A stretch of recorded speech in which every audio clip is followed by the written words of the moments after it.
আর কি একটা দেশও জন্মাইছি চিন্তা করবো। আমি এখানে কই দিলাম এর লেগে আর এক এলাকার এমপি গিয়া সংসদ বিচার দেয় স্পিকারের দ্বারা, মাননীয় স্পিকার আমরা ইজ্জত থাকে না হলতা হইলিতেছে। 5 মাসে আমি বরাদ্দ পাইছি 29.5 কোটি টাকা। কত টাকা? আচ্ছা ভাই সাহেব, আপনারা আমিও তো রাজনীতি করছি, আপনারাও করছেন, আপনারাও বিভিন্ন নেতাদের সাথে যোগাযোগ আছেন, চেয়ারম্যান, উপজেলা চেয়ারম্যান, এমপিদের সাথে যোগাযোগ আছেন। গত 20 বছরে কোনোদিন কোন নেতায় আইয়া কইছেন নি যে ভাই সাহেব আমরা 1 কোটি টাকা বরাদ্দ পাইছি? কেন অত শরম করে ভাই সাহেব? এই যে টাকা যেটা 29.5 কোটি টাকার বরাদ্দ আমার যে শেখ হাসিনা সরকার দিছে, এটা কি আমার বাপের টাকা না আপনার টাকা?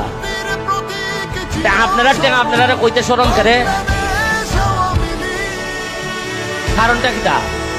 এবং এমনই দুর্ভাগ্য আমার, সারা বাংলাদেশের মধ্যে একমাত্র আমি এমপি যে সাহস করে আমার এলাকার মানুষ এবং সারা বাংলাদেশের মিডিয়ারে কইয়া দিছি যে আমি 29.5 কোটি টাকা পাইছি।